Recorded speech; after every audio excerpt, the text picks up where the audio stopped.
Good morning बच्चों, कैसे हो? अच्छा, अच्छे हो आप? आज हमारी सेहत थोड़ी डाउन है और मैं आज मेरा लेक्चर मिस करने की सोच रहा था।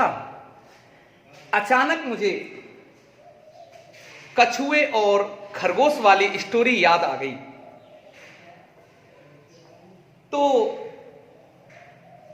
वो स्टोरी आपने भी सुनी है बच्चों, आपने के दादी बाबा नाना नानी सभी ने सुनी है। तो सर, ये ओल्ड स्टोरी ना हो। इस स्टोरी से बच्चों हम दो बातें सीखते हैं। खरगोश से सीखो। खरगोश की उस स्टोरी में देखो क्या भूमिका रहती है। खरगोश है ना, खरगोश की स्पीड। खरगोश से अपन क्या सीखते? स्पीड। और कछुए से रेगुलरिटी, नियमितता और एफिशिएंसी, उसकी दक्षता। और बच्चों, अगर इस स्टोरी से हमने इन दो बातों को सीख लिया, कौन कौन सी? स्पीड और दूसरी बात क्या? बताओ, रेगुलरिटी। तो यूं सोचो बच्चों, आपकी लाइफ सेटल हो गई। तो इसी स्टोरी को ध्यान में रखते हुए मैं इस ऑनलाइन के प्लेटफॉर्म पर आपके सामने मेरी प्रेजेंट लगाने के लिए उपस्थित हुआ हूं। तो आप भी अपनी उपस्थिति दर्ज कराने के लिए इस ऑनलाइन प्लेटफॉर्म पर लाइव के साथ अपनी प्रेजेंट करावें, तो मैं मान जाऊंगा ये बच्चे इस चैनल में, इस ऑनलाइन प्लेटफॉर्म पर उपस्थित हैं। ठीक बच्चों? Very good. तो अपन इसी बात को आगे और बढ़ाते हुए अपने प्रीवियस लेक्चर की बात करें तो प्रीवियस लेक्चर में बेटा मैंने इनवेरिएंस ऑफ इलेक्ट्रिक चार्ज, आवेश की निश्चितता का गुणधर्म में पढ़ा रहा था आपको। और मैंने वहां पर यह पढ़ा दिया था कि Q स्थिर बराबर Q गतिशील। यह मैं आपको पढ़ा चुका था कल। बेटा, आवेश चाहे स्थिर हो चाहे गतिशील, दोनों स्थितियों में आवेश का मान एक समान होता है। यह मैं सिद्ध कर चुका था। इसी बात को मैं और आगे बढ़ाते हुए एक हमारे साइंटिस्ट आए जो फेमस साइंटिस्ट थे। कौन से थे? आइंस्टीन। और आइंस्टीन ने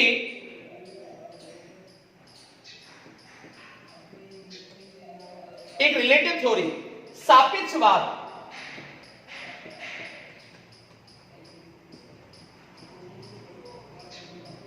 सिद्धांत से आवेशित कण के लिए, जो कण आवेशित होते हैं उन कणों का द्रव्यमान भी होता है। तो उसके लिए उन्होंने एक फॉर्मूला दिया, m बराबर m0 upon 1 minus v square upon c square. ठीक है बेटा? तो देखो यहां विहर m क्या है? क्या है बेटा? मूविंग वेलोसिटी, मूविंग मास है, मूविंग मास। और m0 रेस्ट मास। v क्या है बेटा? Velocity of particle. और c क्या है? Speed of light. Right? That is actually, देखो इनको और मैं आपको डिफाइन कर देता हूं। मूविंग मास, जब आवेशित कण गति कर रहा है उस समय का उसका मास है, ये द्रव्यमान है। जब कण स्थिर है उस समय का मास है m0। ठीक है ना बेटा? जो आवेशित कण है ना, उसका वेग है ये v, वेलोसिटी ऑफ पार्टिकल। और ये है स्पीड ऑफ लाइट, प्रकाश की चाल, जिसका मान होता है बेटा 3 × 10⁸ मीटर पर सेकेंड। राइट बात? देखो बेटा, देखो यहां b पार्टिकल की स्पीड, ठीक है ना। अब हमारे यदि देखो बेटा b नियरली किसके बराबर हो, c के बराबर, लेकिन क्या ऐसा लाइफ में संभव है? किसी भी आवेशित कण का वेग प्रकाश के वेग के बराबर हो सकता है क्या बेटा? नहीं है ऐसा लाइफ में, ये एक ड्रॉबैक है। लेकिन देखा जाए, हम यहां पर एक कल्पना कर रहे हैं, जैसे हम बात करें बच्चों इलेक्ट्रॉन की, ठीक है ना, प्रोटॉन की, और आगे हम पढ़ाएंगे आपको एक मशीन है साइक्लोट्रॉन। साइक्लोट्रॉन तो बेटा देखो एक इलेक्ट्रॉन है, उसका मास, इलेक्ट्रॉन का मास देखना 9.1 इंटू 10 की पावर -31 किलोग्राम। प्रोटॉन का मास है 1.672 इंटू 10 की पावर -27 किलोग्राम। ये अपने आप में बहुत कम है, बहुत काफी कम है बच्चों, ये देख लो। तो उनके लिए हम इसको नियरली इस कंडीशन को अप्लाई करके और इस कंडीशन को इसमें पुट कर देते हैं अपन, ठीक है ना बेटा। तब हम कल्पना करते हैं तो क्या होगा आवेशित कण के लिए, तो that is m equal to m not upon under root 1 minus v square, या कुछ भी लिख लो, c square upon c square, टिच टिच। तो m equal to m not और अंडर रूट, देखो वैसे कर लो इसको, 1 माइनस 1 0 और अनंत इनफाइनाइट। तो m इक्वल टू अनंत, ये मान आता है। मास डज नॉट रिमेन इनवेरिएट। बेटा मास का मान है ना, जो द्रव्यमान है हमारा, वो कम नहीं होता बेटा वेलोसिटी के साथ। देखो यहां पे मैंने वेलोसिटी क्या करी है बताओ, वेलोसिटी को मैंने इंक्रीज किया है, बढ़ाया है, तो मेरा मास भी बेटा बढ़ाया है, बढ़ा है ऑटोमेटिकली। समझ गए ना? इसका प्रभाव आवेश पर कोई भी नहीं पड़ता, आवेश पर इसका कोई प्रभाव नहीं पड़ता है। ये ध्यान रखना, ये बहुत, मैं ये जो यहां से ये पढ़ाया है बेटा, वेरी वेरी मोस्ट बात है। इस ऑनलाइन, देखो मैं कितना भी फास्ट पढ़ा लूं, इस ऑनलाइन प्लेटफॉर्म पर एक बात याद रखना, मेरे इस वीडियो लेक्चर को आप बार बार देखो, बार बार देखोगे तो अगर मैं कितना भी फास्ट भी पढ़ा लूं ना, तो भी आपके सामने कोई प्रॉब्लम आने वाली नहीं है। ये बहुत कंपटीशन में काफी चीजें इस टॉपिक के ऊपर पूछी जाती हैं और ये आपको नॉलेज होनी चाहिए। आप फिजिक्स के अच्छे स्टूडेंट रखते, अपने अच्छा इंटरेस्ट रखते हो फिजिक्स के बारे में, तो ठीक है बेटा। देखो आपको मैंने क्लियर कर दिया। और ये हमारी राजस्थान आरबीएससी में शॉर्ट आंसर टाइप जो क्वेश्चन है हमारा, उसमें बेटा 7 नंबर का क्वेश्चन है, ये ध्यान रखना। आरबीएससी में शॉर्ट आंसर टाइप जो क्वेश्चन है उसमें 7वें नंबर का, उसको देख लेना, तो ठीक है बेटा। तो हम यहां पे ये सिद्ध हो चुका है, ठीक है ना, आवेश पर इसका कोई प्रभाव नहीं पड़ता है। और यहां पर एक बात आती है, दैट इज क्या आती है कि velocity is direct proportional to m। Right बात, कि अगर हम वेलोसिटी का मान बढ़ाते हैं तो बेटा मास का मान बढ़ता है, उसका मास इंक्रीज होता है, ठीक है। क्लियर, कोई दिक्कत वाली बात यहां तक आपको नहीं होनी चाहिए, ठीक है ना। ये नोट कर लें ढंग से बच्चों, आप हो गया, मिटा दूं।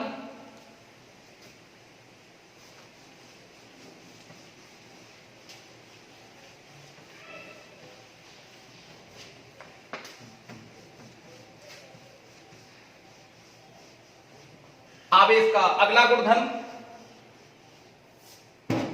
आवेश का अगला गुणधर्म देखें बेटा,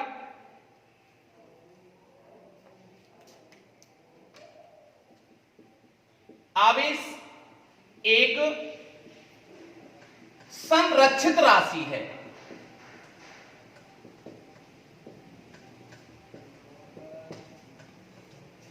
कैसी राशि बेटा?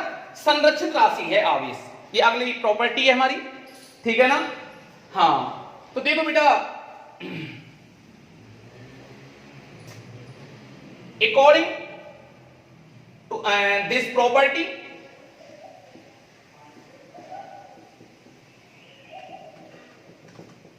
बेटा आवेश को ना तो हम नष्ट कर सकते हैं, ना ही आवेश को हम उत्पन्न कर सकते हैं। इसे एक वस्तु से दूसरी वस्तु पर अपन क्या कर सकते हैं बेटा, रूपांतरण कर सकते हैं, ठीक है ना। आवेश हमारी कैसी राशि है बेटा, संरक्षित राशि है, ये आप ध्यान रखें अच्छी तरीका से। अब देखो, आवेश किसी भी आइसोलेटेड सिस्टम,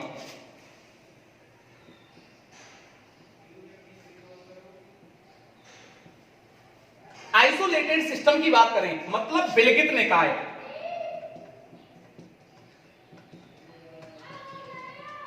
ये विलगित निकाय मतलब स्वतंत्र निकाय है, कोई भी ये बॉडी है, ध्यान से समझना, ये आइसोलेटेड सिस्टम है, विलगित निकाय है, ठीक है ना, ध्यान रखना।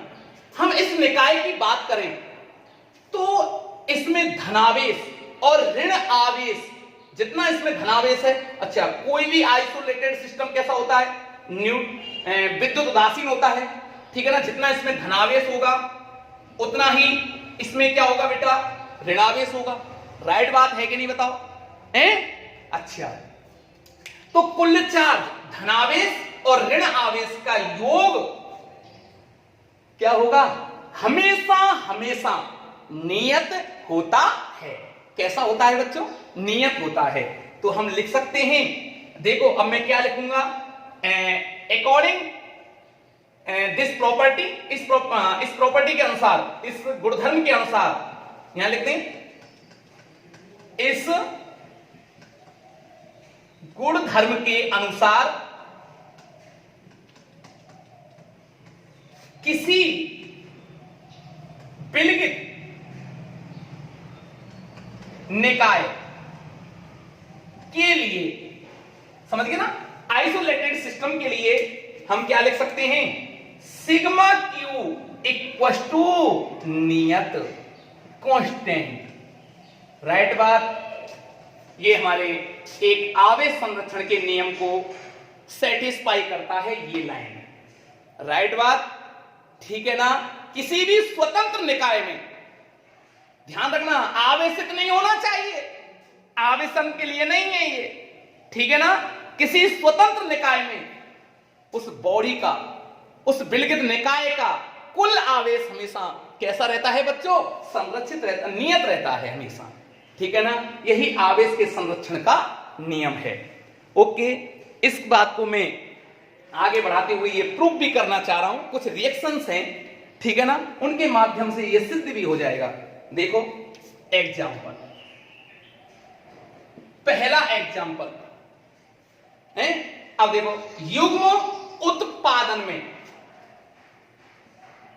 युग्म उत्पादन में कैसे आवेश संरक्षित रहता है। एक गामा फोटोन है हमारे पास, ये मैं पढ़ा चुका हूं प्रीवियस लेक्चर में मेरे में, ठीक है ना।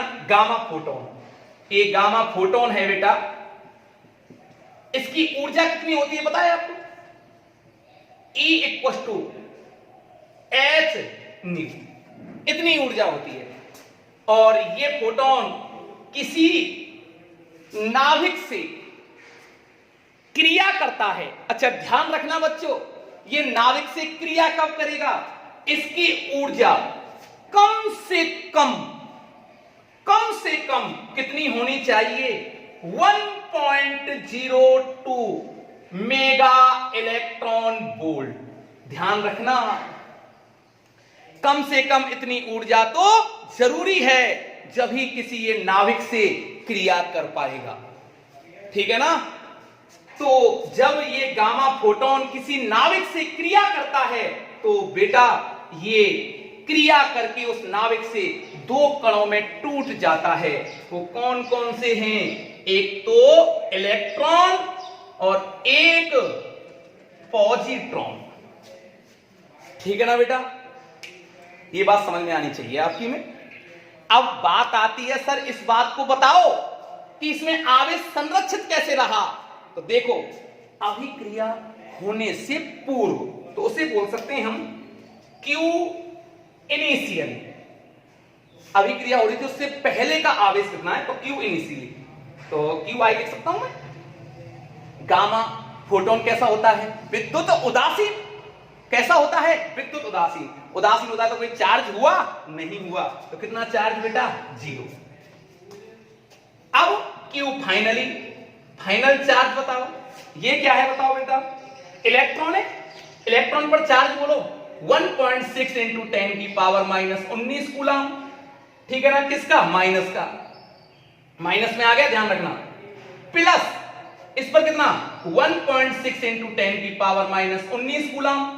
अब देखो बेटा ये पॉजिटिव ये नेगेटिव, तो दोनों क्या हो गए, कपाक्ष, कपाक्ष, दोनों कट गए, आपस में कट गए, तो क्यू फाइनली इक्वल टू 0। तो देखो इनिशियली चार्ज 0 और फाइनली चार्ज 0। तो देखो अभिक्रिया में पूरे उस सिस्टम के लिए चार्ज कैसा है, बराबर है, फाइनली भी 0। तो आवेश संरक्षित हुआ कि नहीं हुआ बता दो, हुआ ना पक्का।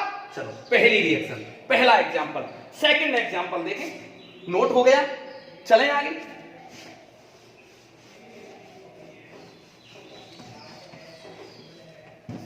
नंबर 2,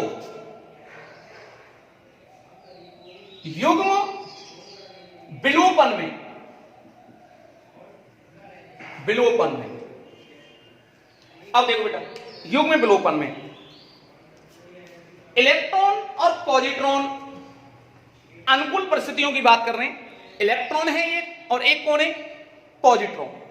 दोनों अनुकूल परिस्थितियों में जब दोनों आपस में मिलते हैं, ये इलेक्ट्रॉन प्लस और ये पॉजिट्रॉन, जब दोनों आपस में मर्ज होते हैं, दोनों मिलते हैं, तो बेटा ये मिलकर के गामा फोटोन की उत्पत्ति करते हैं।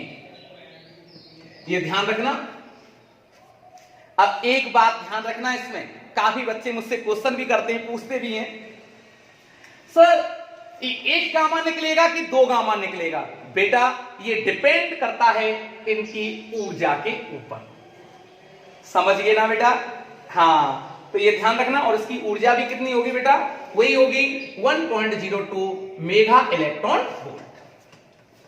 एक बात और सीख लो, बहुत अच्छी बात, ध्यान रखना, कॉन्सेप्ट वो क्या है। देखो एक बात नहीं देखी आपने, यहां पे किस चीज का यहां पे रूपांतरण हो रहा है।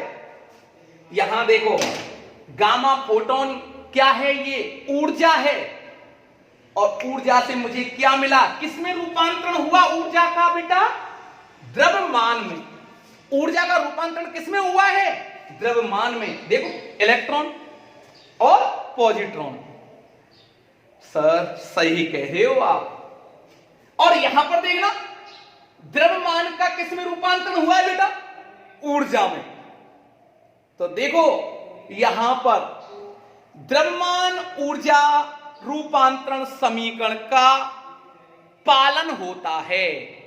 द्रव्यमान ऊर्जा रूपांतरण संबंध का क्या होता है, पालन। और ये किसने दिया था, वैज्ञानिक आइंस्टीन ने। वो क्या था देखो बच्चों, E बराबर mc²। ठीक है ना, उन्होंने क्या कहा था कि ऊर्जा द्रव्यमान के तुल्य होती है और द्रव्यमान ऊर्जा के तुल्य होता है, E बराबर mc²। ये ध्यान रखना, इन कॉन्सेप्टों से हम इस चीज को सीखते हैं। राइट बात, कोई दिक्कत वाली बात नहीं होनी चाहिए। ठीक है ना बेटा, पक्की बात। और आवेश संरक्षण के नियमों का तो पालन हो ही रहा है। देख लो यहां क्यू इनिशियली 0 ही होगा, लिख सकता हूं मैं 0। क्यू फाइनली लिख सकता हूं ना 0। राइट बात है ना, कोई दिक्कत वाली बात नहीं है। तीसरी रिएक्शन, जितनी भी नाभिकीय अभिक्रिया है, न्यूक्लियर रिएक्शंस हैं, जितनी भी न्यूक्लियर रिएक्शनों में भी आवेश संरक्षण के नियमों का पालन होता है। तो देखो बेटा नाभिकीय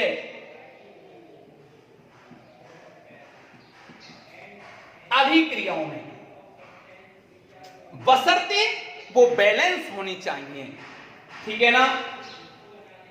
देखो इसका भी एग्जांपल बता देता हूं। जैसे एक यूरेनियम नाभिक है 92,238, इसका परमाणु क्रमांक 92 है, द्रव्यमान संख्या 238 है। जब ये रिएक्शन करता है तो बेटा दो चीजों में, दो नाभिकों में टूटता है। Thorium 92,234 plus alpha particle, alpha कण 2He। ठीक है ना बेटा? वैसे सेपरेटली हिंदी मीडियम है, कोई टेंशन मत करो, हिंदी में पढ़ा रहा हूं।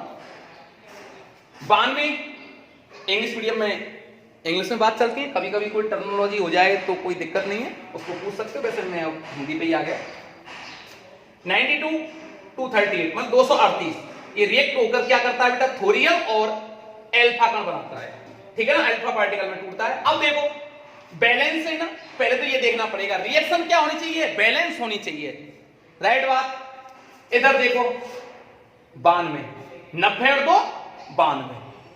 ठीक है ना? 92, 92 क्या होता है? 92। अब देखो 238 238 और इधर देखो 234 प्लस 4 238। बताओ न्यूक्लियर रिएक्शन, नाभ की क्रिया बैलेंस है ना? बिल्कुल राइट बात है। अब देखो इनके आवेश की क्यू इनिशियल, क्यू इनिशियल कितने इलेक्ट्रॉन है, कितने प्रोटॉन है? नाभिक है ना, कितने प्रोटॉन है? 92 E। ठीक है ना? इधर देखो बेटा क्यू फाइनली कितने हुए? 90 प्लस 2। इस नाभिक में कितने? 90 प्रोटॉन, इसमें कितने? 2, तो कितने हो गए बेटा? 92 प्रोटॉन। अब इन पर देखें क्यू इनिशियल बराबर 92 इंटू 1.6 इंटू 10 की पावर माइनस 19 कूलम, और इधर भी बेटा क्यू फाइनल बराबर 92 इंटू 1.6 इंटू 10 की पावर माइनस 19 कूलम। ठीक है ना बेटा? दोनों को देखो बराबर है। तो देखो नाभ की क्रियाओं में भी आवेश क्या रहता है? संरक्षित रहता है। इस नियम की पालना होती है, इस नियम की पालना होती है। राइट बात? कोई इश्यू नहीं है यहाँ पे। है कोई प्रॉब्लम? सभी बच्चों को समझ में आ गया? कोई डाउट नहीं बेटा? क्लियर? बहुत अच्छा। छाप लो जल्दी, कॉपी कर लो फटाफट।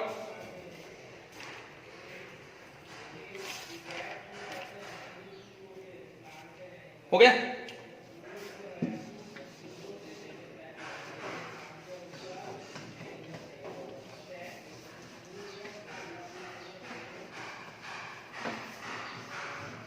अगला है बेटा, अगला गुणधर्म आवेश के क्वांटीकरण का सिद्धांत। ध्यान रखना इसको। आवेश के क्वांटीकरण का सिद्धांत बहुत इंटरेस्टेड टॉपिक है, ध्यान रखना। बहुत अच्छा, शानदार। देखो फिजिक्स पढ़ने के लिए एक ही बात ध्यान रखना बच्चों, मेरी क्लास एक भी मिस मत कर देना।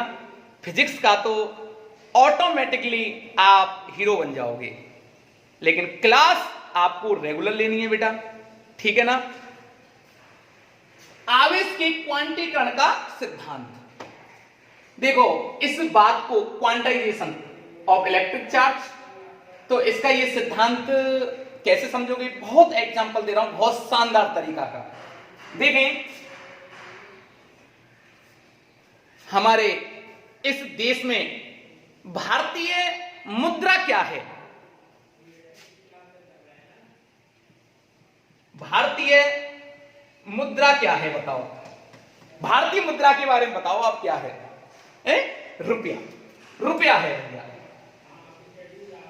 Very good. अब आप थोड़ा सा यहां सोच के देखो, विजुअलाइज करो मन में, क्या इस समय हमारे कोई पैसे चलते हैं क्या? 2 पैसे चल सकते हैं क्या? 3 पैसे चल सकते हैं क्या? नहीं चलते।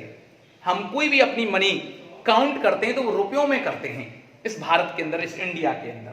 राइट बात? अब बच्चों में अच्छा कम से कम कितने रुपए की वैल्यू है? कम से कम बता दो आप। इस समय की बात कर रहा हूं मैं, इस समय का एग्जाम्पल आपके सामने मैं प्रस्तुत कराए। 1 रुपया, वेरी गुड। कम से कम 1 रुपए की वैल्यू है, ध्यान से समझना बच्चों, 1 रुपए की वैल्यू है कम से कम। समझ में आया? अब मैंने कहा कि बच्चों मेरे पास है ना 10 रुपए हैं, आपके पास मैंने कहा कि 50 रुपए हैं। अरे मुझसे भी धनवान हो गए आप तो। अब मैंने कहा कि मोहन के पास 100 रुपए हैं। कितने रुपए हैं? 100 रुपए। अब देखो, अब कम से कम कितने की वैल्यू है? 1 रुपए की। ध्यान रखना, कितने रुपए की वैल्यू है बच्चों? 1 रुपए की वैल्यू है। तो बेटा इसको मैं कैसे समझूंगा? 1 मेरे पास कितना गुना है? 1 गुना 10 बराबर 10 रुपए। 1 का कितना गुना हुआ? 10 रुपए। अच्छा, 1 का आपके पास 50 बराबर 50 रुपए, और 1 गुणा 100 बराबर मोहन के पास 100 रुपए। तो ध्यान रखना बच्चों, कम से कम कितने रुपए की वैल्यू हुई? 1 की। कितना? 1 का कितना गुना? मेरे पास 10वां गुना। आपके पास 1 का कितना गुना? 50 गुना। और मोहन के पास 1 का कितना गुना? 100 गुना। बात समझ में आई? तो यहां पे मतलब सबसे कम से कम कितनी वैल्यू संभव है बच्चों? 1 रुपया। 1 के गुणज की बात चल रही है कि 1 का कितना गुना है मेरे पास? 10वां भाग, 10 गुना। आपके पास 50 गुना, मोहन के पास 100वां गुना। किसका? 1 का। तो कम से कम कितने रुपए की वैल्यू हुई? 1।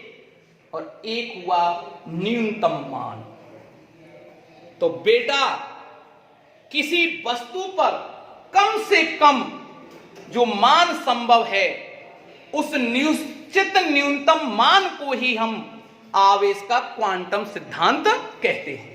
कम से कम मान को, कम से कम कितना मान? जितना मान संभव हो उसे आवेश का क्या कहते हैं? क्वांटम सिद्धांत। तो बच्चों किसी वस्तु पर कम से कम जितना मान संभव होता है, कम से कम जितना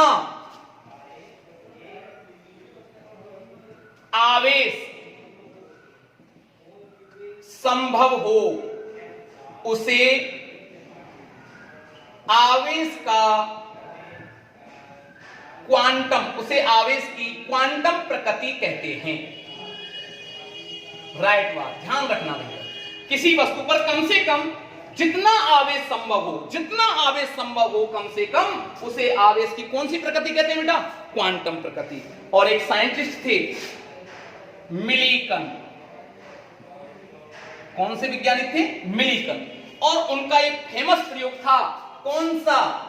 तेल बूंद प्रयोग। और ये क्या होता है मैं अभी नेक्स्ट लेक्चर में मैं जस्ट बात करने वाला हूं। इससे आगे थोड़ा भी ये ध्यान रखें।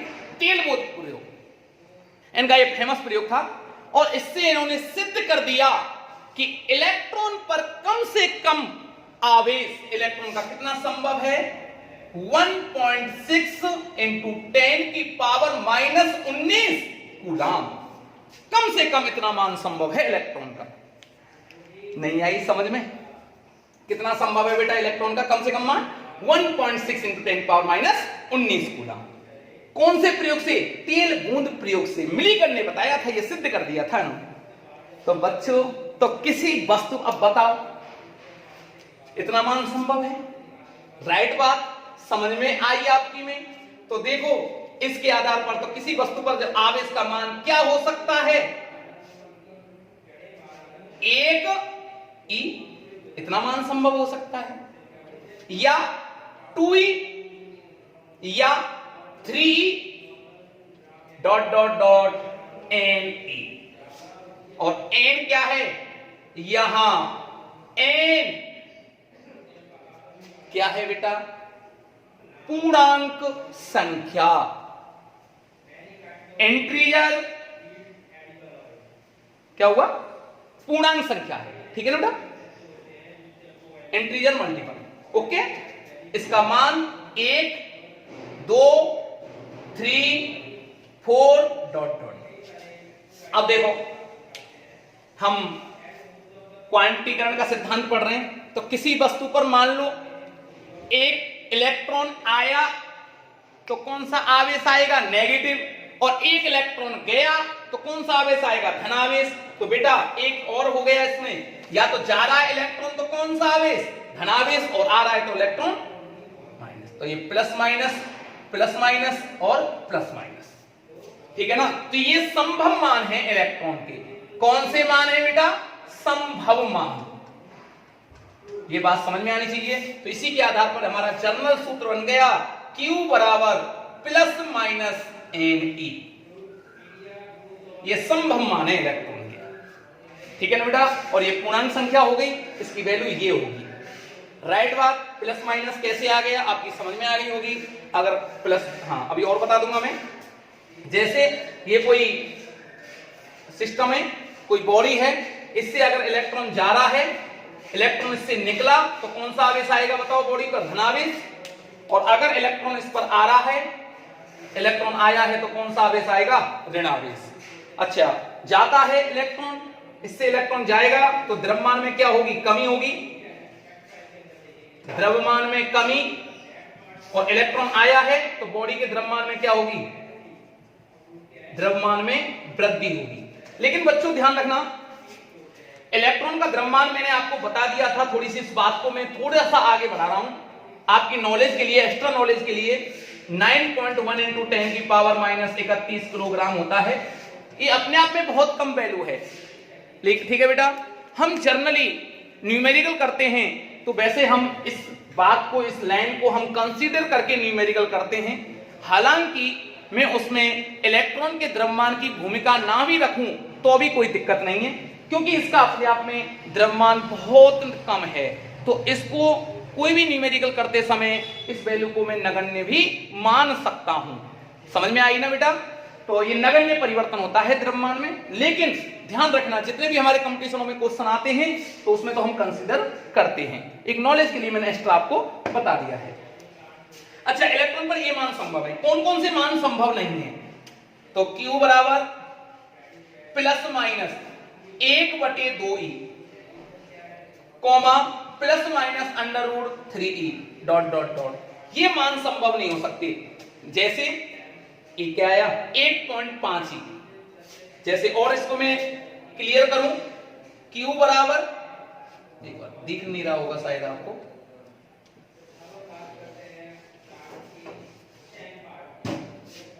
Q बराबर, ये मान संभव नहीं है, ठीक है ना बेटा? तो नॉट इक्वल लगा सकता हूं, plus minus 1.5E comma plus minus ये कितना हो गया? 1.732E। क्या ये मान संभव है? नहीं है, क्योंकि वो तो हमेशा पूर्ण गुणज के रूप में जाएगा। या तो एक इलेक्ट्रॉन आएगा, या तो एक इलेक्ट्रॉन जाएगा, या एक इलेक्ट्रॉन आएगा। ऐसा नहीं हो सकता कि आधा इलेक्ट्रॉन कट होकर चला जाए या आधा इलेक्ट्रॉन कट होकर आ जाए, ठीक है ना? या तो पूरा इलेक्ट्रॉन जाएगा या पूरा इलेक्ट्रॉन आएगा। राइट बात? तो ये बेटा हम क्या लिख देंगे इसमें? Not equal. नॉट इक्वल, तो ये कौन से मान हो गए हमारे? असंभव मान। ये मान संभव नहीं है। तो आवेश पर जब भी कोई मान होगा, इलेक्ट्रॉन के आवेश का पूर्ण गुणज होगा। ध्यान रखना, यही आवेश के क्वांटीकरण का सिद्धांत है। और सर भैया मैं यह सूत्र को पहले ही बता चुका, आपको न्यूमेरिकल भी करा चुका है। राइट बात है ना बेटा? अच्छा, इसके बाद एक गेलमान थ्योरी आती है, उसको मैं आपको नेक्स्ट लेक्चर में पढ़ाऊंगा। उसमें क्वार्क कणों के बारे में आप समझोगे। बहुत शानदार तरीका से मैं समझाने वाला हूं आपको बच्चों। तो मैं आशा करता हूं कि आपको मेरा ये पढ़ाई बहुत अच्छी समझ में आ रही होगी बेटा, ठीक है ना बेटा? कोई भी दिक्कत नहीं होनी चाहिए। आती है तो मुझे आप अवगत कराएं, कमेंट बॉक्स में आप कमेंट लिखकर भेजते हैं बेटा, ठीक है ना? और ज्यादा से ज्यादा इस वीडियो लेक्चर का मेरे का फायदा उठाने के लिए आप बच्चों से कहें बेटा, और सब्सक्राइब करें चैनल को। ठीक है, धन्यवाद।